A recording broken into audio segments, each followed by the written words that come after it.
I had my baby a few months ago and my MIL has not been supportive. She doesn't talk to me and has told my husband that our child will never address her as grandma. Mil is very emotionally manipulative with a victim complex. I am not someone that placates her delusions of her being more important than she is. Our relationship is strained, and we are low contact with her. My husband has gone to therapy over the years of emotional and physical abuse he had to endure from her. Over the weekend, we went over to my husband's grandma's house for breakfast. Mil was there. After her ignoring me for most of the time, I heard my Mil and my husband's grandma talking in another language. I'm not fluent, but I can get by. Mil was complaining about me and husband's grandma told her she needed to be nicer to me. Mil began to cry, saying, "I just can't do it, I just can't. She deleted me off of FB and I won't forgive that." My Mil is a very vain individual and needs the validation from FB to be able to function. I had deleted her off of FB after we announced at Thanksgiving my pregnancy. My parents hadn't been able to make it to Thanksgiving because Dad had broken his ankle. She was saying, "Maybe your mom and dad didn't come this year because your dad's really beating your mom." I was stunned by this and told her that my dad broke his ankle. She said, "Maybe they just said that to hide the bruises." In reality, I know she said this because she is divorced. Big surprise. And she had been forced back to the US after her ex-boyfriend called immigration to get her kicked out of Scotland. But then my husband told her I was pregnant. We were met with silence. Then a half-hearted congrats. My husband was crushed from her lack of response and I was done with her. I went to my FB that night and deleted her. She found out that she was deleted when she tried to tag me in a post about my pregnancy. She wanted the validation of likes she would get. Apparently, when she saw I deleted her, she deleted her own FB account out of spite, and now is miserable without being able to post.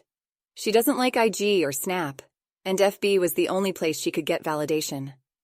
I'm more than a little amused that she so desperately wants her social media but can't create another account without acknowledging that she deleted her last account out of spite, and will do anything to save face.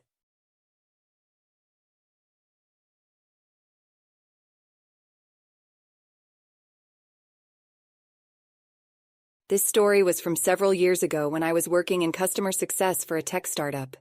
I was a senior CSM and we hired a girl. Let's call her Mary. Mary was pretty soft-spoken and she and I shared the same cube. She was okay to work with. She knew her job and kept a low profile. She was generally okay to hang out with, and I even took her and her boyfriend to a board game cafe to chill after work. Her only problem was that she was insecure and had a major victim complex. Whenever something negative happened to her, she'd make a big deal out of it and think it was a personal attack of some sort. Our VP of sales had a pretty harsh sense of humor, which is a story of its own, and would sometimes make jokes at the expense of the employee. But he did it to everyone. Mary, on the other hand, thought she was being singled out and felt was being personally harassed, so she complained straight to the CEO. I thought that was kind of going nuclear, but the VP stopped making those mean statements, so I thought it worked out for the better. A few months later, one of the customers complained that Mary was being overly hostile. There had been a misunderstanding and, again, Mary thought she was being singled out. The director of CS had to step in and tell Mary that was not okay, and things began to spiral very quickly. Mary started ranting about the director and the client in our cube. An open cube, people all around us could hear. And word reached the director. She was called into a meeting the next morning and told, "The company feels that you're no longer a fit," and gave her 2 weeks' notice to find a new job. When she gets back to her desk, she goes off at me because she took the company to mean literally everyone in the office. She thought everyone was plotting against her and setting her up to fail. I had no idea that was coming and got blindsided when I was trying to be supportive. Then she says, "I can't stand you anymore. You've been nothing but a backstabber." And goes back to the director and says, "Forget the 2 weeks. She is quitting right away," and proceeds to unload all sorts of made-up stuff about me spreading rumors around her. If she's going down, then so am I, apparently. The director is highly skeptical because I've been at the company longer, employee number 6, and got along with everyone. Never a problem employee. She gets back to her desk, has a moment of clarity and realizes that if she quits, she can't file for EI or get severance, and immediately runs to the director to try to take back what she said and get back to being fired. Director tells her to pound sand. Mary goes over the director's head and goes to the CEO, who's like, What the hell am I dealing with this for? Director, do your job, which only pisses the director off more. Then Mary goes to me, and by this time I've been told what Mary had said about me, and asks me to intercede on her behalf, and starts buttering me up about how awesome I am, and how much of a friend I've been to her. I don't remember what I said, but I remember her crying and me having to leave the room because I couldn't deal with it, plus not safe. She was gone the next morning. She was too ashamed to pick up her stuff. Her plants, jacket, and notebooks were all still at her desk.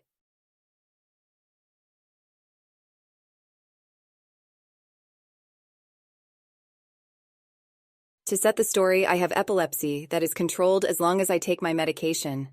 This means I am allowed to drive. I just have to have my neurologist fill out a form basically giving me permission at least once a year. Since I am controlled, I usually only have maintenance appointments about once a year. I also am married with 4 kids, so my being able to drive is important to our daily routine. It's also important to know that my husband has a job where every 4 or 8 years we have to move.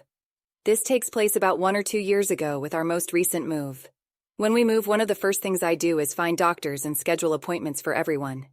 After getting established with a general doctor, I got a referral to the local neurology department. To go anywhere else is like a 40-minute drive. Day of the first appointment comes and everything goes smoothly.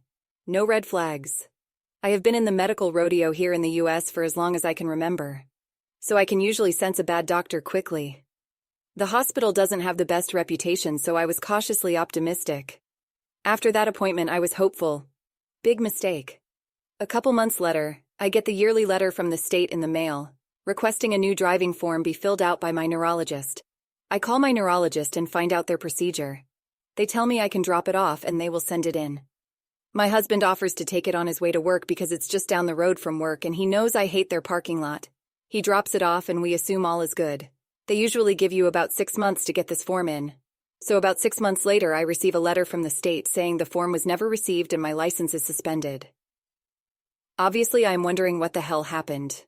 I did everything on my end, so I call the doctor's office. This is when the nightmare begins. After that annoying menu all doctor offices have when you call, I finally reach a real person. I tell her the situation and ask if they sent in the form. Oh, I am sorry, ma'am, Dr. Smith, name changed, doesn't fill out forms. He just throws those away. A moment of silence because I was caught off guard by that one. I called several months ago and was assured if I dropped it off he would fill it out and send it in. Sorry, he won't fill that out. He literally has us throw them straight in the trash. He is required by the state to fill out this form. Does he need me to walk him through it?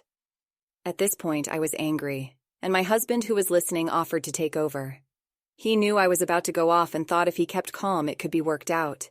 He also is familiar with the crappy medical system and has helped people talk to doctors before. Comes with his job. My husband was on the phone for over an hour and had to call a patient advocate at the hospital to get them to do anything. I was stewing nearby and growing more and more angry. When he hung up, he said the doctor's office reluctantly agreed to fill out the form, and the head nurse and patient advocate would make sure it got done. If it had ended there, I might have let things go and just moved on to another doctor, but no.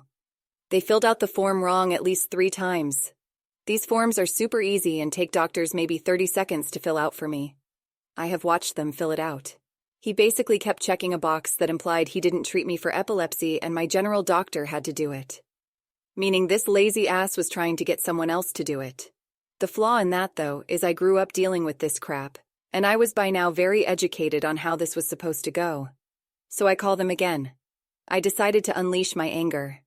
Neurology department, how can I help you? I have sent over my form from the state 4 times now to be filled out. Once it was thrown out.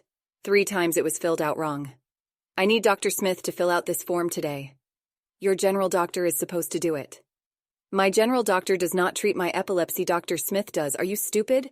The doctor treating my epilepsy has to fill it out. It's pretty easy actually, but if it's too hard for the doctor, I can walk him through it. Or I can call my old neurologist and she can teach him. It's really not required. We don't have to do that. Nice try. I have been doing this for over 10 years. State law requires he fill out this form. Do I need to talk to a lawyer? Oh. Yeah, just come by and it will be taken care of.